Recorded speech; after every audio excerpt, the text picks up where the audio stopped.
అబ్బాయికి నిండా చెవులేని పడ్డు. మాకు ఏ పరిస్థితి లేదు సార్.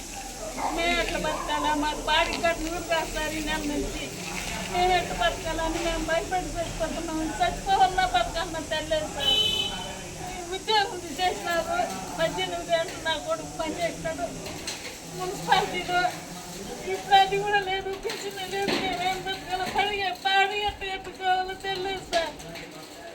మీరే తగ్గి చూపించండి సార్. నాన్న మాకు ఏదీ లేదు, రూపాయి సంపాదన కూడా లేదు, నాకు బాగా లేదు. ఆరోగ్యం ఆపరేషన్ చేసుకున్నాను, క్యాన్సర్. ఏం చెప్పాలో తెలియదు ఇంకా నాకు.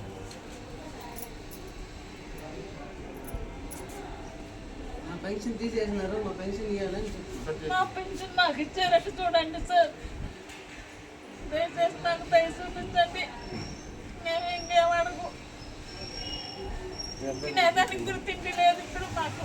మా అబ్బాయి సార్, మా అబ్బాయి నా కొడుకు నాకు ఏమి తెలియదు. వినపడుతూ ఏ పనికి వాడు మెంటలు మార్చేసారు అయిపోయినాడు.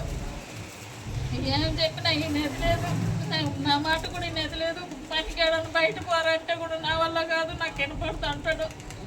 మేము ఎలా బతికేది నేను నా కొడుకు.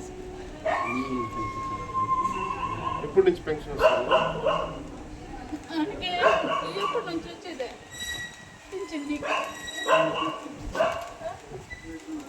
20 సంవత్సరాలు. 8 సంవత్సరాల. 8 సంవత్సరాల నుంచి వచ్చే 8 సంవత్సరాలు వస్తాను పెన్షన్. పంచాయతీలో ఉన్నప్పటి నుంచి వస్తాను. పంచాయతీలో నుంచి ఎప్పుడు తీసేసింది? 200 రూపాయలు పింఛన్ నుంచి తీస్తాను. ఇప్పుడు పెరిగేస్తున్నారు. ఇప్పుడు తీసేస్తున్నారు. ఇప్పుడు బాడీకి కట్టదని కూడా లేకపోతే ఎకనాల నుంచి నాకు ఏం చేయాలని ఎవరిని అడగాలో తెలియదు. మాకు రికమెండేషన్ చేసేవాళ్ళు కూడా లేదు. మాకు ముందు వెనుక ఎవరు లేదు సార్. నేను నా కొడుకే. మనకు ఫ్రెండ్లీ లేదు, ఏమీ లేదు.